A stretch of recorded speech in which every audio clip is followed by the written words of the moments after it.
to DefSec 2023 podcast sponsored by our very good friends at Cisco. I'm Alan Dale. With me as always, my good buddy Jerry Carew. We are Gale Force Winds.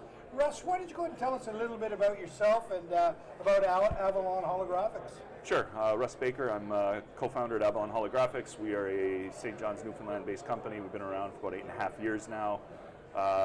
Getting up to almost 80 people, so a pretty good sized company. We're doing holographic display technology, so displays and the software that renders through the displays is our primary focus. So Russ, a lot of people think holographics, they'd be thinking Star Trek type stuff. Walk us through what the product is, what you're offering. Yeah, so the stuff you've seen in science fiction is sort of true, but not completely true. So the thing like Princess Leia floating on the table. Yeah. Nobody's figured out the physics to make that work. So this is a display, so you look at a screen, and on that screen you're going to see 3D, and it's going to look just like real objects sitting in that space. But you are limited to the borders of the screen. You can't have the light just kind of floating out off to the side or up in the air above you. So, but it is essentially a real-time interactive 3D image, and it really does feel like you've kind of got a 3D printer just running in real time, but it's all made of light. Russ, are you looking into a display or looking down into a display? So we've got both options are available. Our main product is actually launching this year, the end of this year. We have it in our lab. It's up and running. It's called Novak. It's a table, so it is actually a tabletop display. It's designed for a use case that you actually, again, see all the time in science fiction, which is mission planning around a map table, essentially, so or a chart table on a ship. So it is a tabletop display designed for a group of people to collaborate, get situational awareness by just looking at the display, seeing the battle space in real time in 3D, and focusing their energy on making decisions, not trying to understand what they're looking at, which is often what happens on 2D displays. Russ, how large of a display would this be? How many people do you envision standing around in this decision-making process? So Novak is about 1 meter square, so about 3 feet on the side. And the screen surface itself is a tiny bit smaller, and you can comfortably get about 6 people around it directly, where they just walk up and look at it.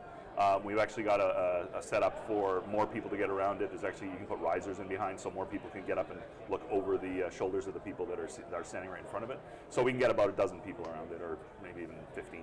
Okay, I want to dive a little bit deeper. If I want to geek out, as you say. You are. Keep going. So, what are the inputs into the display? Yeah. What can people see in there? Yeah, so the premise is we can be driven by just about any kind of graphics that you might already put 3D graphics onto a 2D display. So we've done ports to Unity and Unreal Engine so people can build their own applications. For the battle space visualization app, we've actually built a tool called High Ground, which is designed to plug into existing data feeds that you'd get from modeling and simulation tools or situational tools like TAC. Russ, strong collaboration between academia and business in creating this? A bit. We have done some work with academia. We actually do most of our R&D in-house, and there's a lot of reasons for that. It's just the way we set up the company. My co-founder Wally and I both have a background in IP, so we kind of know how to protect the IP, and we find you can focus and accelerate the development timelines better if you're actually doing it in-house. We have collaborated with academia on things like studies, so actually studying the prototype displays for human factors work and trying to figure out, okay, how do you measure what kind of benefits you get in terms of cognitive load and improved decision making, speed and accuracy and that sort of thing. Right. So that's been our main academic thrust, partnership thrust. So to be perfectly clear, table, a large sort of table, 6 people gathered around, looking at domain awareness from space to subsea? Yep. Space to subsea, understanding everything that's happening in that space in real time. That's right. And able to make decisions off it. That's right. Yeah. It's a game changer. Yes, that's the idea. It's there's been a lot of work done that already kind of proves that seeing things holographically or in proper 3D has a lot of benefits for cognitive efficiency. So the goal is to actually kind of improve decision-making speed and accuracy to basically outpace adversaries. Right. So that's what the parties that have shown a real interest have said that flat out. They're like, we think this can help us win wars. So. Right. And it's sharing the experience together as opposed to individually dissecting and information, trying to figure out how to do things. Russ, when can people get in and have a look at this powerful tool that you've created?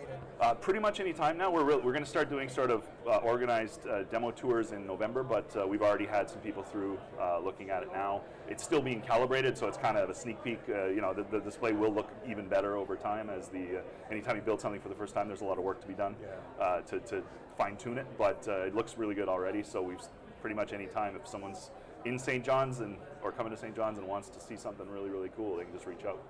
What are you hoping to get out of DevSec here, Russ? This is always a great show for us. We, some of the most interested customers we have are always here, so it's always a great event for us, just in terms of keeping up with both our potential customers and our partners. And really, it's just, we've been to this event enough now. I don't know that there's a lot of new people to meet, so it's mostly about keeping up and getting to see everyone again. And it's a great event for just catching up with and coordinating the next steps on a lot of the discussions we've been having. CATA is a big player in the room. I'm assuming you're a member. Yes, we are. CATA and ACOA have been incredibly helpful. In fact, early days, they probably were one of the reasons we made it, because they've been very supportive and steered us through things like the ITB program.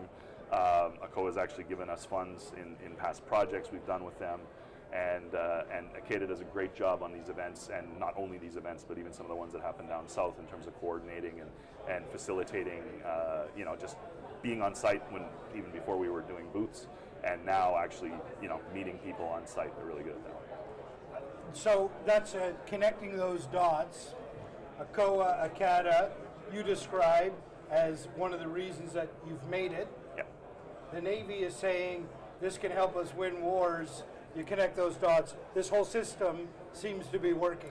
Yeah, and we're I'd say heavy participants in the innovation programs like Ideas and Innovative Solutions Canada. So those have also been instrumental in getting those first engagements where somebody can actually put their eyes on the technology and give us feedback.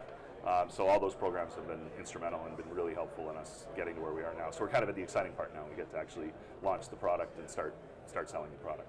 Russ, an absolute pleasure to be in conversation with you. Avalon Holographics, doing great work, doing great service for our country. Keep it up, and we're awfully proud of you, both of us being from Newfoundland ourselves, awfully proud of what you're doing. Thank you.